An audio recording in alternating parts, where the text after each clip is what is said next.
तो आपका मानदेय भी स्मार्ट होना चाहिए। ये ट्रेनिंग कराओ और मानदेय का प्रस्ताव प्रस्तुत करके बड़ा समारोह करके इन लोगों के मानदेय को अभी से प्रारंभ करिए, जिससे आंगनबाड़ी या आशा वर्कर या एएनएम में कोई ना कोई वहां मुझे दिखाई देती थी स्क्रीन करती थी। कृपया खड़े होकर अभिवादन करें। वे अपने आशीर्वचन हेतु पधार रहे हैं। माननीय मुख्यमंत्री महोदय, जोरदार तालियों के साथ स्वागत हो सभागार।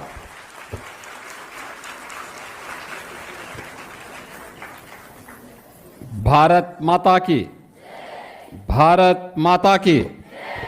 आप लोगों को तो नारा लगाने का अभ्यास है, इतने जोर से बोलिए कि हर जिले तक आपकी आवाज पहुंच जाए। भारत माता की, भारत माता की, भारत माता की। महिला और बाल विकास विभाग के द्वारा आयोजित आज के इस कार्यक्रम में समारोह में उपस्थित उत्तर प्रदेश सरकार में महिला कल्याण, बाल विकास और पोषाहार विभाग की मंत्री श्रीमती बेबी रानी मौर्य जी, विभाग के राज्य मंत्री, आज उन्होंने पता नहीं गाना क्यों नहीं सुनाया,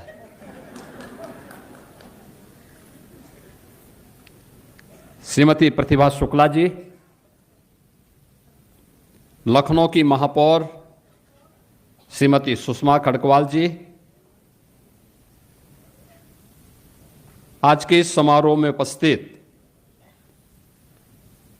हमारे विधान परिषद सदस्य श्री मुकेश शर्मा जी, रामचंद्र प्रधान जी, लालजी प्रसाद निर्मल जी, मान्य विधायकगण डॉक्टर नीरज बोरा जी, श्री अमरीश कुमार जी, श्रीमती जयदेवी जी, श्री योगेश शुक्ला जी और विभाग की अपर मुख्य सचिव श्रीमती लीना जौहरी जी, महिला कल्याण बाल विकास विभाग से जुड़े हुए सभी अधिकारीगण, प्रदेश के अलग अलग जनपदों में आयोजित आज के इस कार्यक्रम में उपस्थित सभी माननीय मंत्रीगण, जनप्रतिनिधिगण, उपस्थित बहनों और भाइयों, मैं सबसे पहले आज के इस कार्यक्रम में जो नवनियुक्त आंगनवाड़ी कार्यकर्त्री और आंगनवाड़ी सहायिकाएं हैं, जिन्हें नियुक्ति पत्र आज यहाँ पे प्राप्त हो रहा है, हुआ है, उन सबको और जिन्हें अलग अलग जनपदों में भी नियुक्ति पत्र प्राप्त हो रहा है, उनको भी मैं प्रदेश सरकार की ओर से हृदय से बधाई देता हूं।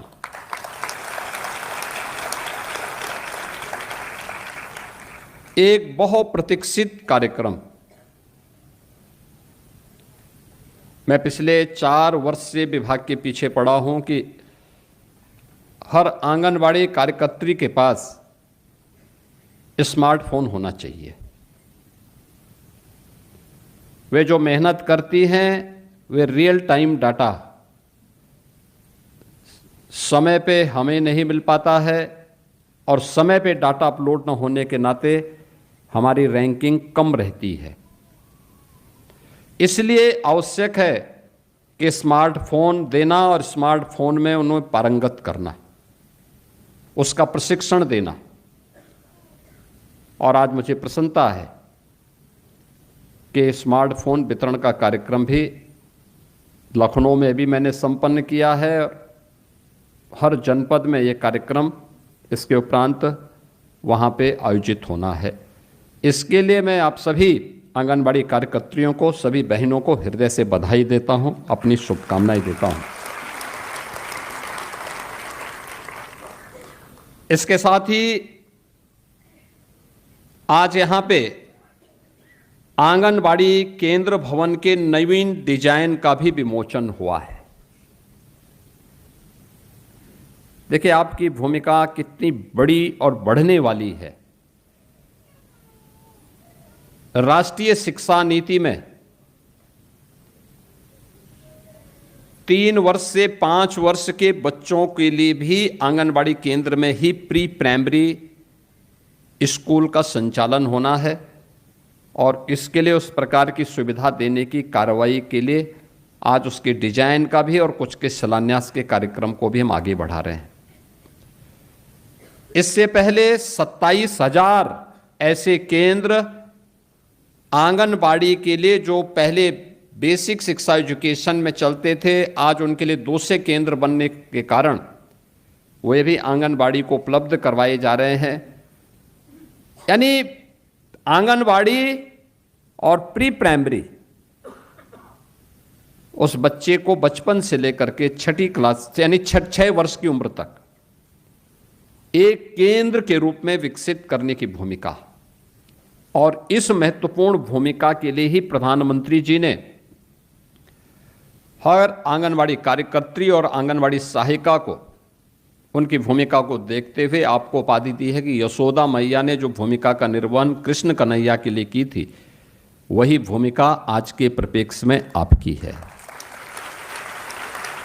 यह अपने आप में एक बहुत बड़ा सम्मान है और उस सम्मान की गरिमा की रक्षा करना,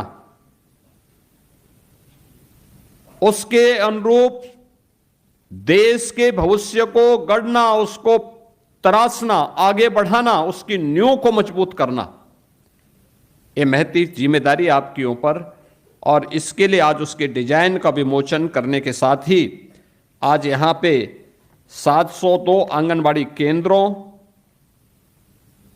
और 71 बाल विकास परियोजना के कार्यालयों के लिए भी शिलान्यास का कार्यक्रम आज यहां पे संपन्न हुआ है। इसके अलावा 2468 आंगनबाड़ी केंद्रों और 69 बाल विकास परियोजना कार्यालयों का लोकार्पण का भी कार्यक्रम यहां पे संपन्न हुआ है। यानी इतने ज्यादा कार्यक्रमों के साथ आज हम सब यहां पर उपस्थित हुए हैं और मुझे प्रसन्नता है कि मुझे अभी यहां मंच पर आंगनबाड़ी केंद्रों में उपयोग होने वाले उन सभी सहायक उपकरणों का, जिसमें स्टेडियोमीटर है, इन्फेंटोमीटर है, mother come child weighing scale का है, नवचयनित आंगनबाड़ी कार्यकर्तियों को हम लोगों ने नियुक्ति पत्र के कार्यक्रम को भी आगे बढ़ाया है और साथ साथ आंगनबाड़ी कार्यकर्तियों मुख्य सेविकाओं को स्मार्टफोन वितरण, ये सभी कार्यक्रम आज यहाँ पे एक साथ संपन्न हो रहे हैं। इन सभी कार्यक्रमों के लिए मैं महिला और बाल विकास विभाग को विशेष रूप से धन्यवाद देता हूं।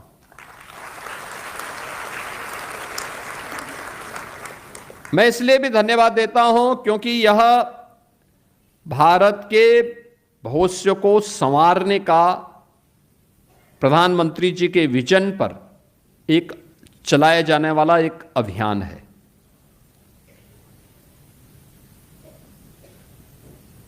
अगर नवजात शिशु सुपोषित है और मां स्वस्थ है तो मान करके चलिए भारत का भविष्य सशक्त है।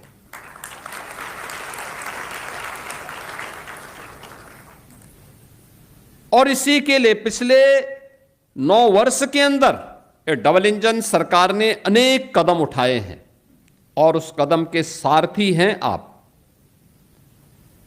जितने भी आंगनवाड़ी कार्यकर्ती हैं, आंगनवाड़ी सहायिकाएं हैं, ये सभी उसको जमीनी धरातल पर उतारने वाले महत्वपूर्ण सारथी के रूप में उस भूमिका का निर्वहन कर रही हैं, जो यशोदा मैया की भूमिका के साथ तो काम कर ही रही हैं, लेकिन साथ साथ बीमारी रूपी या कुपोषण रूपी जो दुश्मन है उससे लड़ने के लिए भी एक सारथी की भूमिका का भी निर्वहन कर रही है। और इसीलिए मैं इस अवसर पर आप सभी का हृदय से अभिनंदन करता हूं और आप सभी को इस बात के लिए भी बधाई देता हूं कि आपके कारण परिणाम भी सामने आए हैं। परिणाम हमारे सामने हैं। आज हमने यहाँ पे जो नवीन भवन के डिजाइन का विमोचन किया, इसमें 137 करोड़ रुपए की लागत से आंगनबाड़ी केंद्रों का निर्माण होना है। बाल विकास परियोजना के कार्यालयों के भवन का शिलान्यास भी इसके माध्यम से किया गया है, उसका निर्माण होना है। और 313 करोड़ रुपए की लागत से आंगनबाड़ी केंद्रों और बाल विकास कार्यालयों का जो निर्माण अब तक हो चुका है, उसका भी आज उद्घाटन का कार्यक्रम एक साथ यहीं से पूरे प्रदेश भर के संपन्न हुए हैं, जिसके बारे में मैंने आपके सामने पहले ही यहां पर कहा है। यह अभियान सुपोषित भारत के लिए, साक्षर भारत के लिए और सशक्त भारत के लिए एक अत्यंत महत्वपूर्ण अभियान है। मैंने कहा ना कि सशक्त सुपोषित बच्चा होगा और स्वस्थ मां होगी तो साक्षर भारत भी होगा और सशक्त भारत होने से कोई रोक नहीं सकता है। जब नींव ही कमजोर होगी, जब बचपन ही कुपोषित होगा, जब मां ही अस्वस्थ होगी, तो देश कैसे सशक्त होगा। इसलिए आप भारत के नींव के पत्थरों को गढ़ने वाली है। अपनी इस भूमिका को पहचानिए और उस भूमिका के साथ आज हम सब यहां पर एकत्र होकर के इन कार्यक्रमों को आगे बढ़ाने का काम कर रहे हैं। मैंने इस बात को देखा किस रूप में कई आंगनबाड़ी केंद्रों में मुझे जाने का अवसर मिला और मैंने देखा है किस रूप में आप वहां पे जाके काम करती हैं। और ऐसा नहीं कि सामान्य दिनों में, विपत्ति के समय में भी,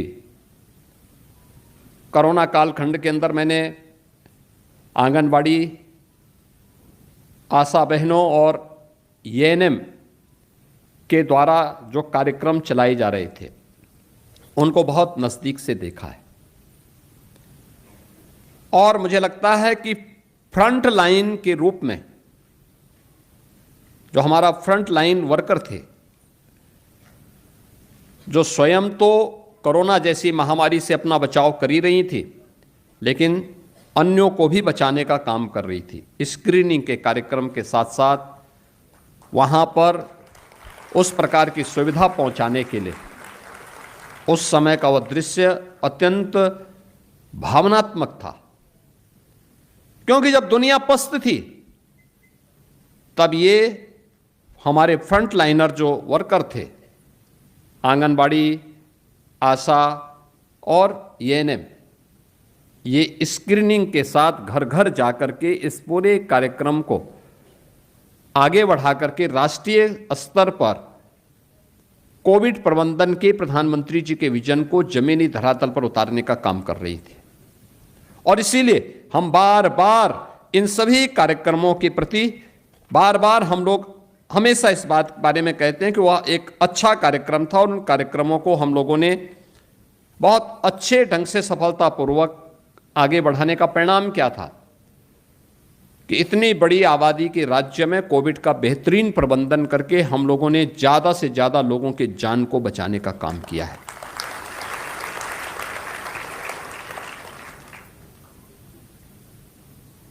पिछले 9 वर्ष के अंदर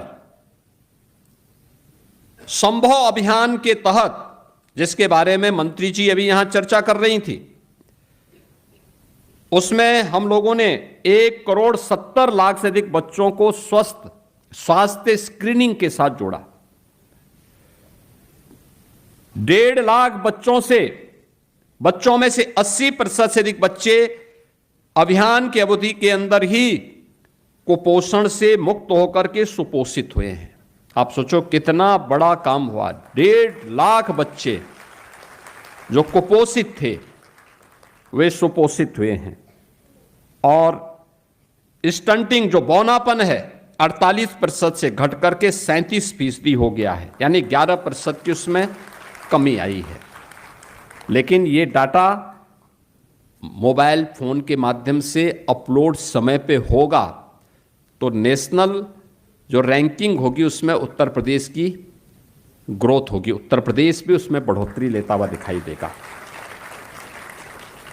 फेस रिकॉग्निशन सिस्टम में 1,56,00,000 लाभार्थी प्रतिमाह अनुपूरक पोषाहार उन्हें वितरण कराया जा रहा है और एसपी बेस्ड अनुपूरक पोषाहार देने वाला देश का पहला राज्य उत्तर प्रदेश है।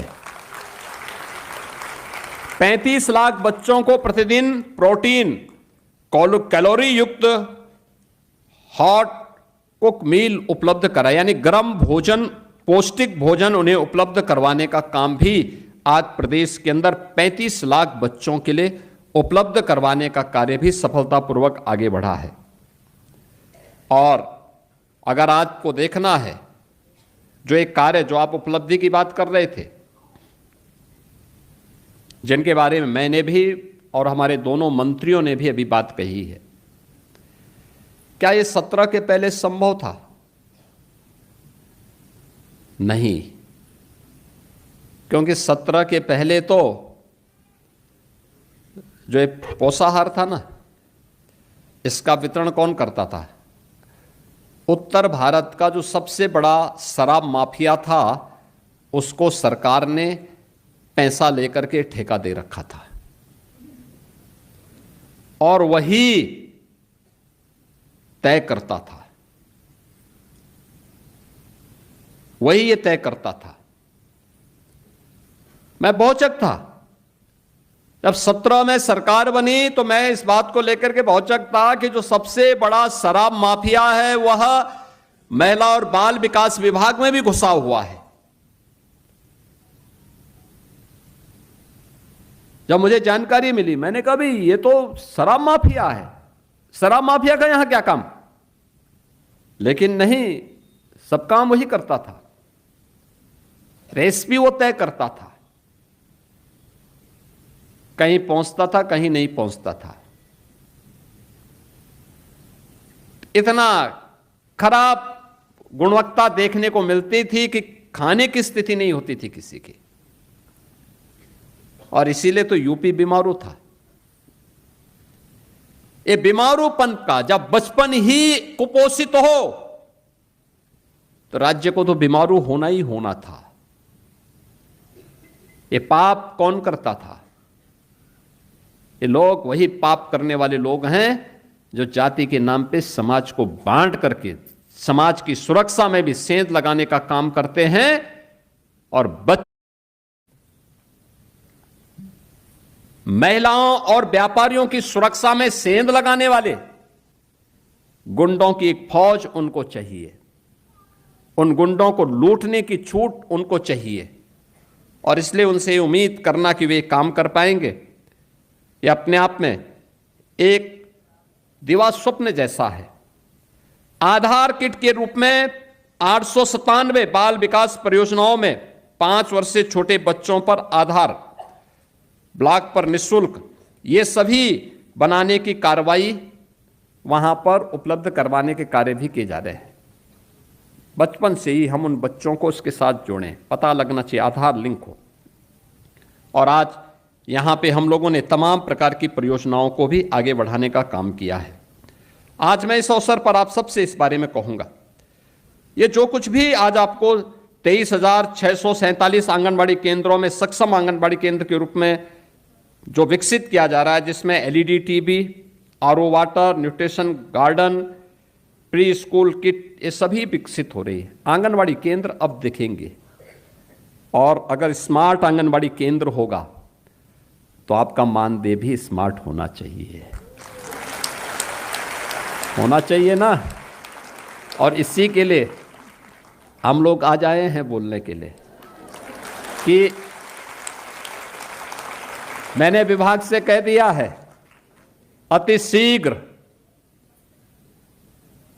ये ट्रेनिंग कराओ और मानदेय का प्रस्ताव प्रस्तुत करके बड़ा समारोह करके इन लोगों के मानदेय को अभी से प्रारंभ करना प्रारंभ करिए, जिससे अति शीघ्र इनको एक मानदेय प्रारंभ हो जाए। सम्मानजनक मानदेय मिलना चाहिए। सम्मानजनक मतलब न्यूनतम मानदेय की गारंटी मिलनी चाहिए। हम लोगों ने प्रारंभ किया है, आप देखना, इसी अप्रैल से हम लोग पहले जितने भी आउटसोर्स कार्मिक हैं उनके लिए हम लोगों ने कॉर्पोरेशन गठित किया है। पहले क्या होता था, ये जितने आउटसोर्सर कंपनियां थी, ज्यादातर कोई ना कोई माफिया या कोई ना कोई नेता संचालित करता था। और शोषण कहां से करता था? सरकार से पाता था 10,000 12,000 और उसको मिलता था 5,000 6,000। वह सरकार से भी लेता था, उस कार्मिक से भी लेता था, और साथ साथ नियुक्ति के समय भी उससे पैसा लेता था। हमने कहा भी 4,000 5,000 6,000 रुपए में क्या होगा किसी का? आज के समय में इतना पैसे से क्या कोई देखभाल कर पाएगा? और विभाग को बुला के मैंने बहुत सख्ती से कह रखा है, हर हाल में इसको लागू करो। अप्रैल से मैं चाहूंगा कि इस व्यवस्था को लागू करने की तैयारी करो। आप, हम कारपोरेशन को आगे बढ़ा रहे हैं, शोषण मुक्त व्यवस्था बनाएंगे, सम्मानजनक मानदेय अपने कर्मचारियों को देंगे। जो प्रदेश के हित में काम करेगा, प्रदेश के बचपन को संवारेगा, प्रदेश के विकास में भागीदार बनेगा, राज्य सरकार उसके साथ खड़ी होगी, उसको सम्मानजनक जीवन जीने के लिए आगे बढ़ने का अधिकार देगी। और इसके लिए मैं आप सभी आंगनबाड़ी कार्यकर्ती बहनों से कहूंगा, एक बड़ी जिम्मेदारी आपके ऊपर है। यद्यपि आपकी कार्यनिष्ठा पर कोई संदेह नहीं, क्योंकि जब संकट में प्रदेश था, हम लोगों ने कोरोना जैसी चुनौतियों को झेला है। और उस समय मैं देखता था बड़े से बड़े लोग पस्त थे, बहुत सारे लोग बहाना कर देते थे, लेकिन तब भी मैं देखता था कि आप लोग घर घर स्क्रीनिंग के कार्यक्रम के साथ सरकार के अभियान को आगे बढ़ाने का काम है। तीन तबके को तो मैंने अपनी आंखों से देखा है, क्योंकि मैं भी निकला था। प्रधानमंत्री जी जब फील्ड में उतरे थे तो मैं भी उतरा था, और हम लोगों ने जिले जिले में जाकर के देखा था। मैं किसी भी गांव में जाता था, क्योंकि अक्सर होता है कि हम लोगों के कार्य जनपद मुख्यालय पर या ब्लॉक मुख्यालय, तहसील मुख्यालयों तक सीमित होता है।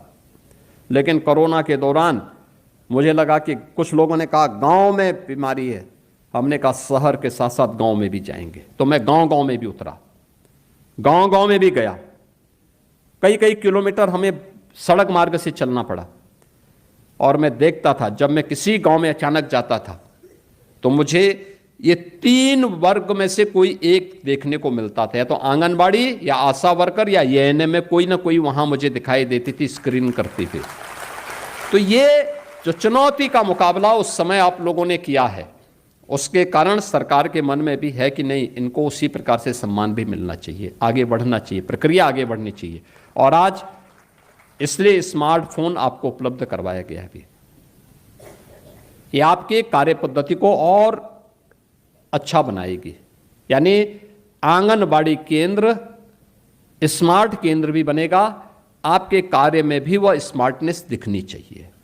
अब स्मार्ट सिटी ही नहीं, स्मार्ट आंगनबाड़ी भी, और हर आंगनबाड़ी कार्यकर्ती के द्वारा किए जाने वाले कार्य में भी वह स्मार्टनेस दिखनी चाहिए, और वह आप करके दिखाइए। बाकी सरकार आपके पास इस कार्यक्रम को लेकर के आगे बढ़ रही है, और मुझे लगता है बहुत शीघ्र इसके एक बड़े समारोह के साथ हम इस कार्यक्रम को आगे बढ़ाएंगे। इस विश्वास के साथ मैं आज के इस अवसर पर आपको, पूरे प्रदेश भर की सभी आंगनबाड़ी कार्यकर्ती बहनों को, सहायिकाओं को, और इस विभाग से जुड़े हुए सभी अन्य पदाधिकारियों को मैं हृदय से अपनी शुभकामना देता हूं। इस पूरे अभियान को सफलतापूर्वक आगे बढ़ाने के महिला और बाल विकास विभाग को हृदय से धन्यवाद देता हूं। बहुत बहुत धन्यवाद। जय